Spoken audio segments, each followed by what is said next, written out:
Hi Pioneer students, today we're going to be talking a little bit about value.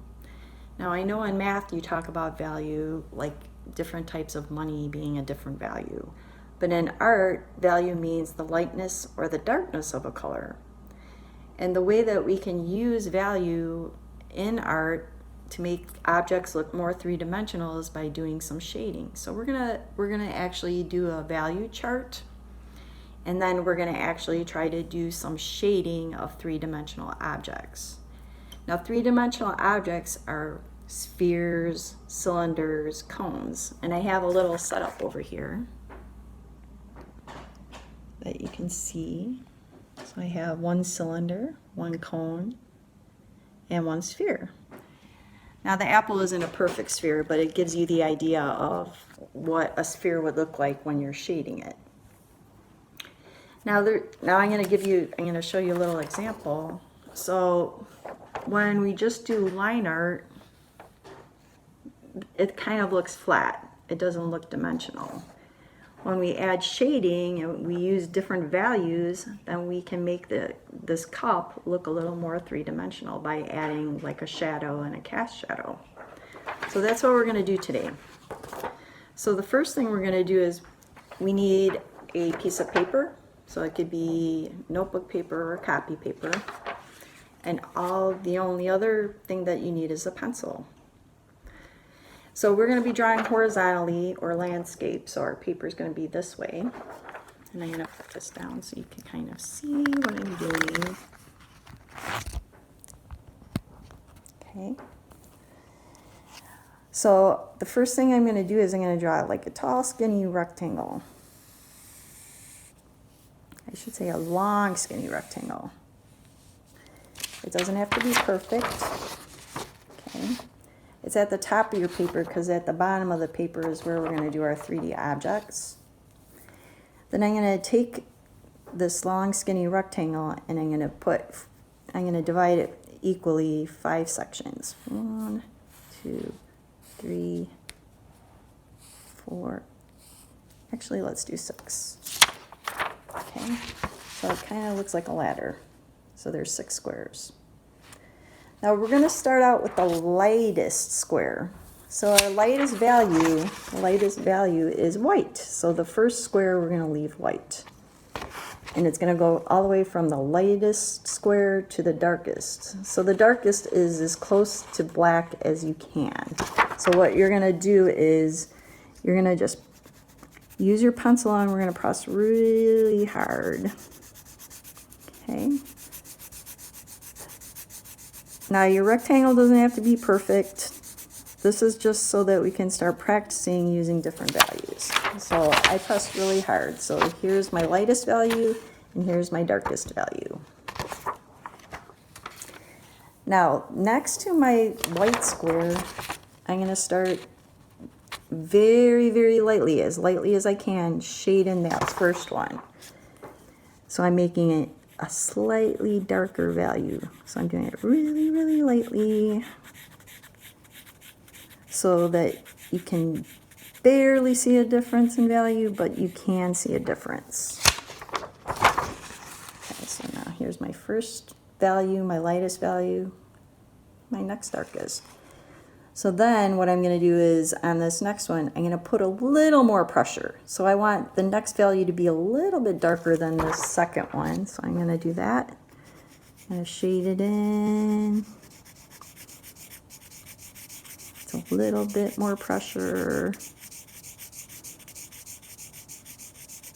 There's our second one. So they're still close, but you can still see that there's a difference in value. Now I'm going to press a little bit harder, so it's a little bit darker. And you see I'm not like worrying about it being perfectly shaded in. So now that's mine. And so this next one should be in between this value and my darkest value. So I'm going to put a little more pressure, but not as much pressure as I did for my darkest one. Again, it's going to be pretty close. So here we are. There we have a value chart. Now we're going to try to use that to make a three-dimensional object. So the first object we're going to do is a sphere. So remember how I talked about having that apple be my sphere? So here's the apple. And if you look, there's a light side of the apple. That's going to be where our highlight is. And that's going to be the light side. And then this is the darker side of the apple. It's shaded. And then on the ground here, you could see the cast shadow. So we're going to try that first. We're going to do the sphere first. So we're going to just draw a circle. Even though I'm doing an apple, I'm going to do a sphere. So here's the circle. Okay. And we're going to draw a little arrow where our light source is coming. A light source just means where the light is coming from. So I'm drawing a little arrow. Okay, this is where the light's coming from. So this is going to be the light side of my sphere, and this is going to be the dark side. Now the highlight is just like if you're using a shiny object, there's like a little circle. If you look at your brother or your sister's eyeball, or your mom or your dad or your aunt or your uncle, there's a little white dot on there because it's a shiny surface. Your eye is a shiny surface. So I'm leaving one little oval shape, perfectly white. That's my lightest value. And then around that, I'm doing the next darkest shade, which is not very dark at all. Now I'm going to start doing my shadow. Now the shadow is going to follow the shape of the object. So it's not a straight line, it's a curved line when you start doing the shadow. So here, okay. I'll hold it up again. So now I'm going to start doing that really dark value. Not my darkest, it's this part of my shadow is maybe this value, not my darkest, because that's going to be our cast shadow, is that darkest one. And where the shadow starts is where you have the darker value, and then it's going to kind of go to a mid-tone like that, the center section of our value chart.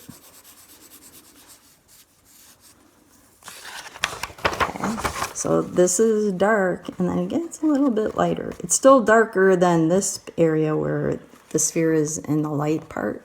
It gets a little darker. And then the cast shadow, it follows the shape of the object that is casting the shadow. So it's kind of an oval shape. And even that, I'm pressing really hard where the cast shadow is against the sphere. And then it gets a little lighter as it moves away. So it kind of looks 3D. This is called reflected light, where it's a little bit lighter. Here's our hard part of our shadow, and then it gets a little lighter, and then our dark cast shadow. All right, we're going to try another object. The next one that we're going to do is, we are going to do the cone over here, okay? So when we're drawing the cone, it's a triangle on the top, but then it has a curved edge on the bottom. So it's going to look like this. Okay. Now, on this side is going to be where our light source is. So let me draw that little arrow again. Here's the little arrow. Okay. And instead of a circle shape for my highlight, it's going to be just a really thin strip from the top of the cone to the bottom of the cone. So see, this is my little highlight right there. Then it's going to get darker. Now when I start doing the shadow, it's going to be at an angle. Okay, it's not going to be straight up and down. It's going to follow the shape of the cone. I'll show you in a second.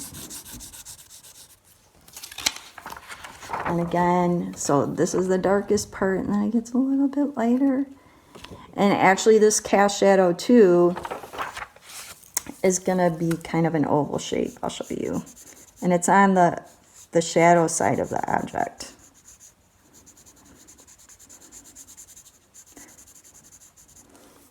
Okay, so there is our cone. All right, our last shape that we're gonna do, I have a cup over here. Okay, and the cup is our cylinder. Now you could use a can of soup for your cylinder, but I chose the cup because the cup is kind of a shape of a cylinder. So the cylinder, it has an oval on the top. It has two straight lines down.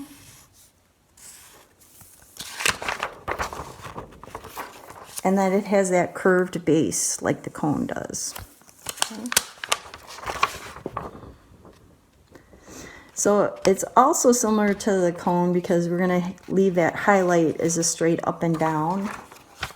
And we're doing that light value first.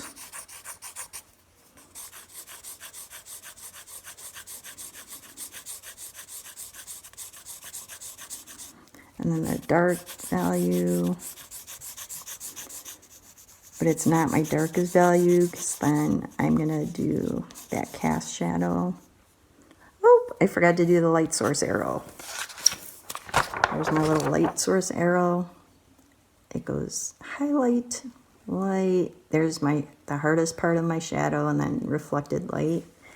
And then also, same thing, the cast shadow's on the shadow side, and it's an oval shape as well.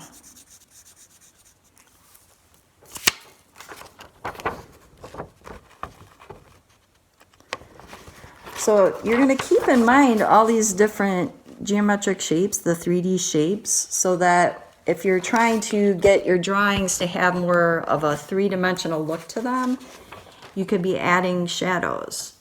So if I was doing somebody's face, for example, it's not a perfect sphere, but it's kind of sphere-like. If I was doing somebody's arm, it's more of a cylinder, so you would kind of shade it like a cylinder. If you were doing a tree, if it was like a triangular tree, and you wanted to make it look like a cone or look three-dimensional, then you would use the shading that we've used on the cone. Well, I hope you enjoyed this. I can't wait to see your work. Please share it with me if you can. Bye, Pioneer students.